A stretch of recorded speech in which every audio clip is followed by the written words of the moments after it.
자, 이제 사각으로 오셨습니다. 자, 이제는 우리가 살펴볼 내용이 자, 부동산의 법적 성격입니다. 그래서 우리 이 부분은 사실 그 부동산학개론 영역보다는 다른 그 민법이나 기타 법하고 관련이 좀 되는 내용이죠. 그러다 보니까 의외로 우리에게는 좀 희소성이 있어요. 그러다 보니까 출제가 좀 되고 있습니다. 정리를 좀 잘 해보시면, 자, 먼저 민법 규정에 의하면 토지 소유자는 광업법에서 일관한 미처 광물에 대한 권리를 갖는다, 뭐 이런 표현이 있죠. 자, 이게 맞냐 이 말이죠. 자, 일단은 우리 민법 제212조를 보면 토지 소유권은 정당한 이익이 있는 범위 내에서 토지 상하에 미친다, 이렇게 정의되어 있습니다. 그러니까 민법이 토지 소유권 범위를 내놓고 있는 거죠. 자, 그런데 이 상하에 미친다 이 표현이 무슨 의미를 갖느냐 이 말이죠. 입체적 규정이다. 자, 이거 우리가 주의해야 할 게 있습니다. 공간정보의 구축 및 관리 등에 관한 법률에 따른 지적은 수평지적입니다. 수평지적. 그러다 보니까 입체적 표현이 안 돼 있는 거죠. 그러니까 그거하고 대비가 되는 거예요. 자, 그래서 입체적 규정이라는 표현을 꼭 기억을 하셔야 됩니다. 입체적. 그래서 또 하나 표현이, 그럼 이 입체적이라는 표현을 썼을 때는 어떤 내용을 담고 있느냐, 이 세 가지, 공중, 지중, 수평, 이 세 가지를 다 묶어서 입체 공간이라고 합니다. 입체. 그래서 3차원 공간, 이 표현까지. 자, 이 세 가지는 동의어라고 이해를 하셔야 돼요. 동의어다. 자, 두 번 출제된 게 있었는데요. 이 수평을 빼고 공중, 지중 공간만을 입체 공간이라 한다, 이렇게 낸 적이 있어요. 그건 틀린 거죠. 그래서 여기까지 포함해야 합니다. 수평이 없이 공중, 지중을 논의할 수가 없어요. 그러니까 우리 표현을 할 때 저 세 가지를 다 묶어서 입체 공간이라 한다는 거 잊지 마시기 바랍니다. 그리고 몇 차원 공간이다? 3차원 공간이다. 자, 부동산은 3차원 공간이다, 이렇게 볼 수 있겠습니다. 자, 그러면 구체적으로 공간 나눠보면, 자, 수평 공간이고요. 그 다음에 지하 또는 지중 공간, 이렇게 표현합니다. 그 다음에 공중 공간. 이 영역이 내 소유권의 범위다, 이렇게 볼 수가 있겠습니다. 그래서 이것을 전체를 뭐라 한다? 입체 공간, 3차원 공간, 이렇게 한다는 거죠. 자, 그러면 저 공간을 타인의 간섭 없이 배타적으로 이용할 수 권리가 있을 겁니다. 그 권리를 셋으로 나눠요. 자, 공중권, 그 다음에 지표권, 그 다음에 지하권, 이렇게 권리를 이렇게 나누고 있어요. 자, 여기서 좀 간략하게 좀 설명을 하고 구체 내용을 좀 정리해 보도록 하겠습니다. 먼저 이 공중권은 우리 정당한 이익이 있는 범위 내 상하에 미친다, 이렇게 했기 때문에 공적 목적으로 이용되는 거 있어요. 뭐 항로나 전파에 발착이 미치는 공간, 이런 곳은, 자, 항공기 지나간다, 전파가 출발하고 도착하는 공간까지 소유권 인정하지 않습니다. 그래서 개인의 소유권 인정이 안 되는 파트예요. 요거 포인트 꼭 잡으셔야 합니다. 그러니까 이게 사적 공중권 같은 경우에는 여러분 일조권 조망권이라든지 뭐 이런 공간 인정이 돼요. 그러나 이 부분은 인정하지 않는다. 인정하지 않는 것을 꼭 기억을 하셔야 합니다. 그 다음에 이 지표 공간, 이건 뭐 우리가 얼마든지 이용하는 거 다 알죠. 근데 지하 공간, 여기 이제 문제입니다. 지하권. 자, 이 지하 공간에 땅을 파가지고 지하 공간을 만들 수 있겠죠. 그런데 거기서 나오는 그 미채굴 광물 같은 거, 우리 광업법에서 정하고 있는 66개의 뭐 법정 광물이 있다. 그러면 이것은 개인의 소유가 인정이 안 돼요. 그런 부분을 조금 유의하셔야 합니다. 그래서 미채굴 광물에 대해서는 소유권 인정이 안 된다. 일단 포인트 이렇게 잡고 좀 출발하겠습니다. 그래서 이 두 가지가 소유권에 포함되지 않는다는 사실을 아셔야 돼요. 그래서 그 내용을 하나씩 좀 살펴보도록 할게요. 먼저, 자, 공중권입니다. 말씀드린 바와 같이 항로나 전파의 발착이 미치는 공간, 이런 곳은 권리가 미치지 못한 것으로 보고 있어요. 그러니까 내 토지 위에 항공기 지나가. 근데 왠지 통행료를 받아야 될 것 같은 그런 생각이 들지만 안 된다는 거예요. 개인의 소유가 인정되지 않는다. 주의 좀 해주시고. 나머지는 이제 이용할 수 권리가 인정이 되는 거죠. 그 다음에 이제 우리가 좀 주의해야 될 게 이 지표권에 관한 이야기입니다. 이 지표권에. 자, 여기 보면 지표수 이야기가 나와 있습니다. 지표수. 자, 요렇게 내 토지 영역이 이렇게 있는데 이게 이제 내 토지 영역이에요. 근데 이게 물이 이렇게 흘러갑니다. 물이. 그럼 이 물은 누구 거냐 이 말이죠. 그러니까 우리가 서로 이렇게 인접해 있을 때는 상린관계라고 이야기하거든요. 그러니까 제가 여기 물을 막아버리면 이 사람은 물을 쓸 수가 없죠. 여기서 물을 막아버리면 여기 물을 쓸 수가 없죠. 그래서 여러분 물에 관한 어떤 그 개념이 두 가지가 있어요. 여기 유역주의가 이렇게 있고요. 하나 더 있습니다. 선형주의라는 게 있습니다. 선형주의. 그래서 이 두 가지 개념이 있는데 이걸 자세히 출제한 적은 없습니다. 그러면 이걸 먼저 좀 말씀 좀 드릴게요. 먼저 선자에다 쓸 용자입니다. 그러니까 사막 지역 같은 경우는 물이 귀하죠. 그러니까 예를 들어서 뭐 오아시스를 발견했다. 물을 먼저 발견한 자가 쓰고 남음이 있으면 남에게 줄 수 있는 권리 개념이에요. 근데 우리 같은 경우에는 건조 지역은 아니죠. 그런다고 습인 지역도 아닙니다, 사실. 아주 뭐 고온 다습한 그런 지역도 아니지만 물이 흘러간다는 거죠. 그래서 이렇게 물이 흘러갈 때는 인접지에 해를 끼치지 않는 범위 내에서 물을 사용할 수 권리가 인정이 돼요. 이게. 그래서 여기서 토지의 일부 권리로 포함되는 것이지 독립된 물권 이렇게 보진 않습니다. 그러니까 물이 간 권리로서 독립된 권리로 보진 않아요. 권리 자체가. 그냥 토지 일부라고 이렇게 생각하시면 되겠어요. 그래서 이 지하수도 마찬가지예요. 지표수에 준합니다. 지표수에 준해요. 그러니까 독립된 물권으로 인정되는 게 아닙니다. 착각하시면 안 돼요. 독립된 물권이 아니다. 그러니까 물에 관한 권리로 새롭게 인정되는 것은 아니고 토지 일부로 이렇게 보겠다는 겁니다. 사용할 수 권리. 그렇다고 소유권이 인정이 안 된다 이렇게 말할 수는 없어요. 소유권 일부라고 생각하셔야 됩니다. 네, 말씀드린 것 같이 미철 광물이죠. 그래서 이 미철 광물을 탐사하고 채굴할 수 있는 권리가 있어요. 탐사권과 채굴권이 광업권입니다. 그래서 이 광업권은 자, 나라마다 약간 입법의 취지가 좀 다를 수는 있겠죠. 그러나 대부분 선진국에서는 자, 지하에 있는 미철 광물은 토지 소유권을 인정하지 않습니다. 토지 소유자의 소유권을 인정하지 않아요. 그래서 이것은 광업권을 부여하는 객체, 대상이 된다. 이 말. 광업권을 부여하는 대상이 된다 이 말입니다. 그러니까 국가가 부여한다. 그러니까 국가로부터 이걸 취득해야 저런 권리를 가질 수 있겠죠. 그러니까 소유권에 미치지 못한다. 그러니까 출제 포인트는 소유권에 미치지 못한다는 거 이 두 가지예요. 이 두 가지가 소유권에 미치지 못한다. 이렇게 정리를 좀 하시면 되겠습니다. 자, 우리 이제 소유권을 좀 분할해서 좀 볼 수가 있는데 다른 것은 별로 좀 중요하지 않아요. 여러분 교재 보면 다른 것도 많이 적어놨는데 그것은 좀 중요하지 않고 공중 부분을 따로 임대차 할 수 있다. 여러분 그 뭐 수도권의 지하철 역사 보면 그 지상에 노출된 이런 그 역사 같은 경우에는 공중 공간에 건물을 지어서 그 임대 사업 등을 하고 있지 않습니까? 임대를 내고 또 이용하고 있고요. 뭐 이런 공간 도시가 입체화되면서 이런 현상들이 좀 나타나고 있죠. 그래서 임대차나 또는 지역권의 목적이 되기도 하고 그래요. 이게 공중 공간만 이렇게 해서 그래서 소유권의 분할에 관한 이야기까지 좀 살펴봤습니다. 그래서 여러분 교재는 지금 45페이지까지 말씀을 드렸어요. 그래서 나머지 내용은 약간 민법과 겹치는 내용도 있고 그래요. 그래서 이건 읽어보셔도 크게 문제가 없고 우리 출제 가능한 것은 거의 다루었다. 이렇게 볼 수 있겠습니다. 그래서 이게 맞냐 보죠. 자, 민법 규정에 의하면 토지 소유자는 광학으로서 일관한 미철 광물에 관한 대한 권리를 갖는다? 갖지 않는다. 이렇게 해야 되겠죠. 자, 틀렸습니다. 지금 여러분, 지금 우리가 학습을 여기까지 했습니다. 이제 다룰 게 부동산의 속성 및 특성입니다. 속성 및 특성.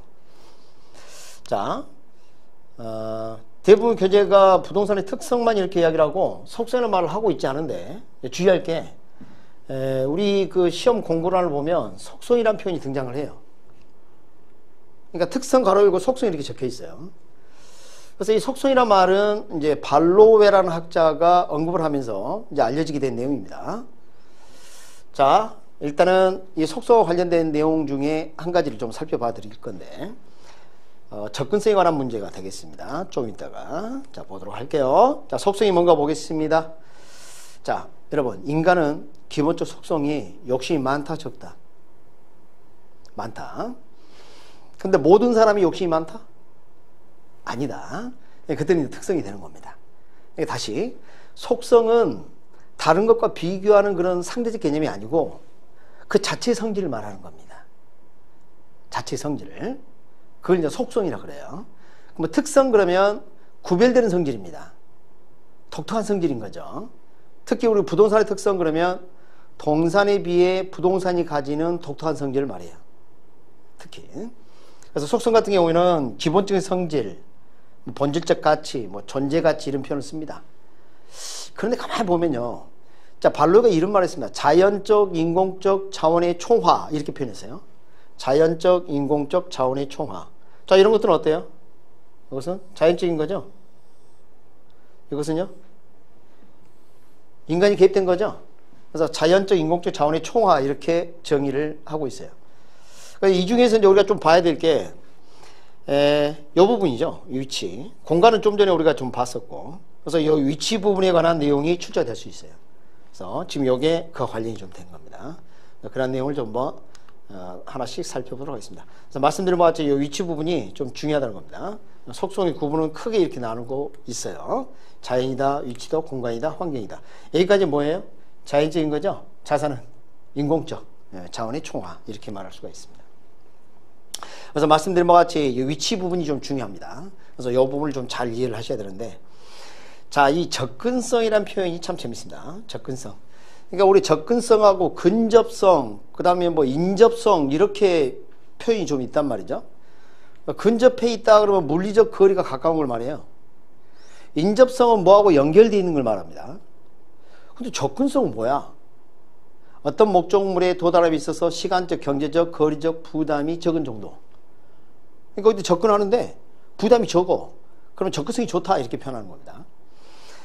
근데 이 정의를 보면 아주 다양한 용어가 들어가 있어요. 시간적, 경제적, 거리적. 그러니까 수식어가 상당히 많다는 걸 알 수 있어요.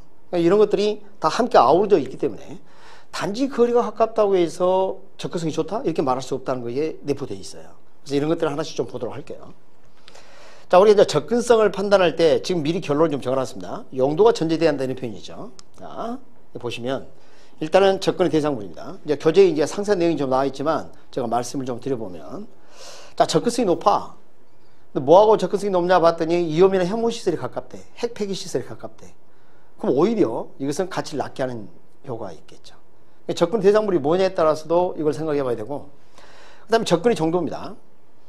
자, 주택은 우리 기본적으로 뭐 생활을 해야 하니까 뭐 식료품이라든지 이걸 구입을 하셔야 되지 않겠습니까?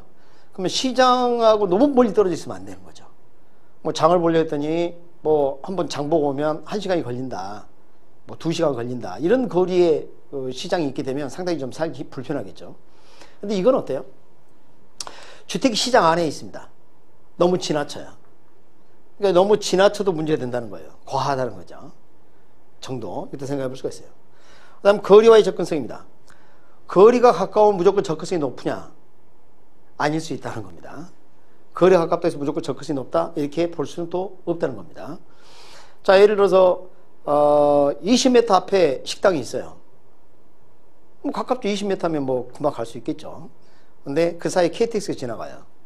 직선거리는 가깝지만 사실 접근성이 떨어지는 거죠.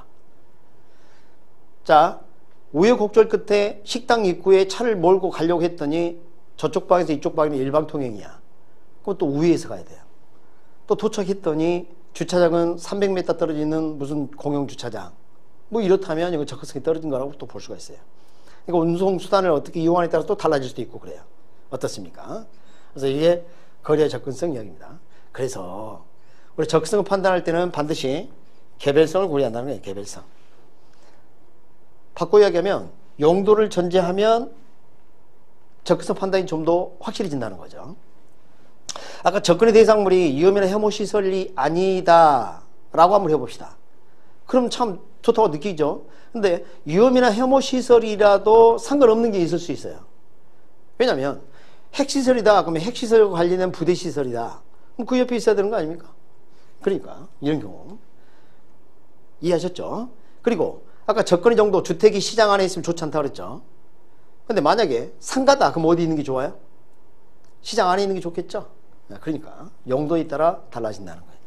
자, 문제 포인트는 용도입니다. 용도. 자, 접근성 판단은 뭐가 전제돼야 한다? 용도가 전제돼야 한다. 이렇게 볼 수 있어요. 그럼 자, 이거 이 지문을 보도록 하죠. 대상 물건이 위험이나 혐오의 대상이 아니라면 접근성이 좋으면 좋을수록 위치로서 유리하다. 단정할 수 없습니다. 용도가 안 나왔잖아요. 그렇죠? 틀린 표현이 되겠습니다. 그래서 접근성이 좋다고 무조건 좋다, 또 이렇게 말할 수 없는 부분이 있습니다. 너무 지나치면 안 된다 그랬잖아요. 과하면. 그래서 반드시 여기에 무슨 표현이 등장해야 돼요? 용도가 등장해야 합니다. 이 지문이 좀 어렵죠. 정리를 그렇게 좀 해주셨으면 되겠습니다. 자, 이제는 속성의 내용을 좀 살펴봤고 이제 특성을 살펴보는데, 좀 미리 좀 말씀드리면 이 특성 파트가 상당히 좀 어렵게 느껴질 수 있어요. 그 이유가 뭐냐면, 자, 우리 부동산학의 전반적 내용을 이해를 해야 이해할 수 있는 내용들이 좀 속해 있습니다. 그러다 보니까 처음 학습하시는 분들은 좀 어렵게 느껴질 수가 있어요. 그래서 전체 아우트라인 이렇게 한번 잡아보고요. 그 중에서 구체 내용을 하나씩 좀 살펴볼 건데, 자, 보도록 할게요. 일단은 토지 특성을 이렇게 정리를 좀 해놨습니다. 여러분, 토지하고 건물이 대표 부동산 아닙니까? 건물의 특성은 제가 강의를 마지막에 간단하게 좀 하고 말 겁니다. 왜냐하면 출제가 안 되거든요. 건물의 특성은 출제가 안 돼요. 그 이유는 좀 이따 알게 될 겁니다. 자, 그러면 우리 토지의 독특한 성질, 첫 번째 자연적 특성이 있어요. 그 다음에 인문적 특성 이렇게 크게 나누고 있죠. 자, 본질적이고 선천적이고 불변적인 것 둘 중에 뭘까요? 자연적, 본래부터 있었던 성질이죠. 후천적, 가변적인 것은요? 인문적 특성입니다. 그러니까 이것은 인간이 개입되기 전부터 토지가 가지고 있는 본래의 성질입니다. 그런데 이것은 인간이 개입되면서 나타난 거예요. 그렇다면 건물의 특성은 자세히 공부할 필요는 없겠지만, 건물의 특성에 만약에 언급을 한다면 자연적 특성이 있을까요? 이 건물을 인간이 만들었잖아요. 그러니까 굳이 이야기한다면 인문적 특성이라고 볼 수는 있겠죠. 그리고 출제 가능성은 좀 없지만 나중에 한꺼번에 정리하도록 하죠. 첫 번째, 토지의 자연적 특성입니다. 자, 이 단어를 좀 보도록 할게요. 자, 부동성입니다. 토지는 움직일 수 없다는 거죠. 예외 있을까요? 아, 내가 강원도 동막골에 토지를 가지고 있는데 이 토지를 강남으로 옮기고 싶어서 밤새 흙을 파서 옮겼어요. 그럼 흙 치우라고 합니다. 위치 고정되어 있죠. 그래서 부동성을 다른 말로 위치의 고정성 이렇게도 표현해요. 위치가 고정되어 있으니까. 그래서 물리적 위치는 변할 수 없다. 이게 부동성입니다. 그 다음에 두 번째, 영속성, 불개성, 비파괴성. 토지는 영원히 존재한다. 사라지지 않는다. 옳은 이야기일까요? 예외 없을까요? 포락지? 집안이 절토되어 무너져서 하천이나 강으로 변했어요. 포락지는 토지로서 역할이 사라졌을까요? 아닙니다. 수면 아래 토지 있습니다. 그죠? 토지가 사라진 게 아니에요. 이거 오해하시면 안 돼요. 토지는 영원히 존재한다. 그 다음 부증성. 토지는 물리적으로 만들 수 없다. 자, 여기서 이제 우리 두 가지를 되게 이제 생각을 좀 많이 합니다. 자, 먼저, 아니, 그 간척지 사업이나 공유수면 매립하는 거, 그 토지 만든 거 아닙니까? 아닙니다. 자, 수면 아래에 이미 토지가 있었어요. 수면 아래로 이용하는 토지를 물을 쫓아내고 수면 위의 용도로 바꾼 거지. 그러니까 토지를 만든 게 아닙니다. 용도 전환이에요. 용도 전환. 아시겠죠? 그 다음에 우리가 택지를 개발한다 그랬을 때는 기존 토지, 농지나 임야 등을 건축 관할 토지로 바꾼 거지. 토지를 만든 게 아니에요. 그러니까 부증성은 여전히 성립한다는 겁니다. 부증성의 예외라고 볼 수가 없다는 겁니다. 아시겠죠? 그 다음 개별성. 동일한 위치에 동일한 토지는 없어요. 내가 22번째 토지를 가지고 있다. 그럼 이 토지하고 동일한 토지가 있다 없다? 없다는 거죠. 그게 개별성입니다. 그 다음에 인접성은요, 이 부동성 때문에 생긴 거예요. 그래서 어떤 학자들은 인접성과 부동성을 구분하지 않고 인접성을 여기다 포함시켜서 언급하는 학자들도 있습니다. 그러니까 토지는 움직일 수 없기 때문에 서로 이렇게 붙어 있다는 거죠. 그게 뭐예요? 인접성입니다. 인접성. 자, 출제는 이 5가지 중에서 대부분이 되고요. 쌓을 수 있어요. 가경성, 배양성, 지력성 이 3가지를 뭐 생산성 이렇게 부르기도 합니다. 생산성. 그러니까 이게 있기 때문에 농사도 짓고 그렇겠죠. 출제된 적 없습니다. 출제된 적이 없어요. 그래서 이것은 중요하지 않다. 이렇게 볼 수 있겠습니다. 그래서 이 5가지를 정리를 좀 잘 하시되, 자, 그리고 이제 그 다음에 이제 살펴볼 건데, 이 부동성으로 인해서 파생되는 게 있어요. 부동성으로 인해서 이 파생되는 특성을 학습을 하셔야 됩니다. 그게 좀 많아요. 그런 것들이. 그걸 좀 정리를 좀 잘 하셨으면 좋겠고요. 그 다음 인문적 특성 들어가겠습니다. 첫째, 용도의 다양성입니다. 자, 이 토지가 한 가지 용도로 쓰이는 게 아니라 다른 용도로 이렇게 바뀌는 거 누가 그랬습니까? 토지가 그랬습니까? 인간이 그랬습니까? 인간이 그랬죠. 그러니까 감자 심은 농지고 건물 심은 택지 아닙니까? 인간이 그랬다는 거죠. 그다음 병합 분할 가능성. 병합. 한 가지 용도로 병합하거나 서로 다른 용도로 쪼개는 거죠. 병합 분할 가능성. 누가 그랬죠? 인간이 그랬죠. 그러니까 뭐 이게 뭐 아메바처럼 자기가 알아서 분리되고 막 그런 건 아니라는 거죠. 인간이 그랬다. 그 다음에 여기 상대적 위치라고 돼 있죠. 자, 이 부동성이 다른 말로 하면, 다른 말로 하면, 물리적 위치다. 이렇게 볼 수가 있습니다. 물리적 위치. 자, 물리적 위치.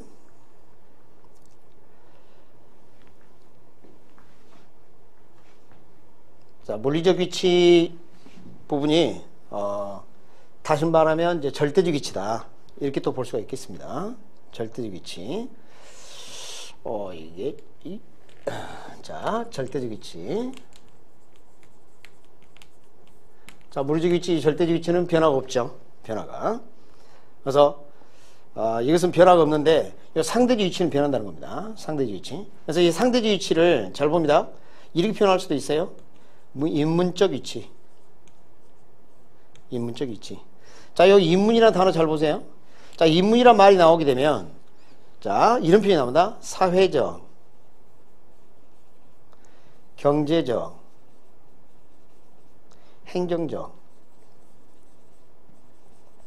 자, 인문 그러면 항상 이 세 가지 나와요. 사회적, 경제적, 행정적. 이게 인간의 모임이고요. 돈과 관련되고요. 법제도겠죠. 이게 인간이 개입되면 항상 이 세 가지가 등장합니다. 그래서 상대 위치는 항상 변한다는 거죠. 상대 위치는 항상 변화 과정이 있다. 누가 그랬어요? 인간이. 그리고 지역성을 갖는다. 지역성. 자, 내 토지를 움직일 수 없어요. 그럼 어느 지역 내에 존재하겠죠. 그래서 지역의 특성을 가지게 돼요. 이 토지가 강남에 있다. 그럼 강남의 지역 특성을 가지게 되는 거죠. 그리고 국토성. 자, 내 가정 이 토지는 사유이기 전에 국토 일부죠. 그래서 사회적 공공성이 좀 강조될 수 있겠죠. 국토성. 이 지역성은 우리 감정평가에서 좀 많이 다루는 내용이고, 국토성은 뭐 출제가 거의 되지 않습니다. 거의 되지 않고 있고. 그래서 이 세 가지가 출제 대상이 되는 겁니다. 세 가지. 이걸 좀 중점적으로 학습을 해주시고, 자, 그러면 이제 건물의 특성은 간략하게 말씀 좀 드릴 건데, 출제 가능성이 거의 없습니다. 자, 한번 봅니다. 건물의 특성은 기본적으로 인문적 특성일 수밖에 없다. 인간이 만들었으니까. 근데 이걸 한번 대비해 보도록 하죠. 여기 지금 부동성이죠. 건물은요? 이동 가능성. 선생님 어떻게 이동할 수 있나요? 여러분 이동식 주택도 있잖아요. 그죠? 건물은 이동 가능합니다. 좀 쉽진 않더라도. 그 다음에 여기는 영속성인데 건물은 어때요? 비영속성이겠죠. 그러니까 파기가 가능하죠. 영원히 존재하는 거 아니죠. 그 다음에 부중성. 여기는요? 생산 가능성. 만들 수 있는 거죠. 그 다음에 개별성. 여기는 동질 가능성. 사실 동일한 위치에 동일한 건물이라 말할 수는 없어요. 그러나 그 토지를 제외하고 건물만 생각해 본다면 동질 가능하게 만들 수는 있겠죠. 그래서 동질 가능성이 인정이 돼요. 그 다음에 여기는 이제 인접성은 토지끼리 이야기였고요. 이 건물의 경우에는 이제 이렇게 얘기합니다. 토지와 일처성, 부속성 또는 종속성 이런 표현을 써요. 무슨 말이냐면 아무리 옮겼다 할지라도 어느 토지 이외에 존재하게 되는 거죠. 그러니까 토지를 떠나서 존재할 수가 없어요. 그래서 토지와 일체성, 부속성, 종속성 이런 표현을 쓰게 됩니다. 자, 그래서 지금 이 부분은 출제가 거의 되고 있지 않아요. 이 부분은. 그러니까 건물 부분은 교재에는 있지만 여러분 그냥 싹 넘기셔도 됩니다. 그래서 출제는 토지 특성이 출제된다. 아까 말씀드린 것처럼 저런 부분을 좀 중점적으로 학습을 좀 하시면 되겠습니다. 그래서 다음 시간에 이 부동산의 특성에 관한 구체적인 내용, 토지의 자연적 특성과 인문적 특성을 학습을 하겠습니다. 내용이 좀 많죠. 그리고 또 재미도 있을 수 있습니다. 자, 설명을 좀 잘 들으시면 기억이 오래 남도록 한번 노력해 보도록 하겠습니다. 자, 다음 강좌에 뵙도록 합니다.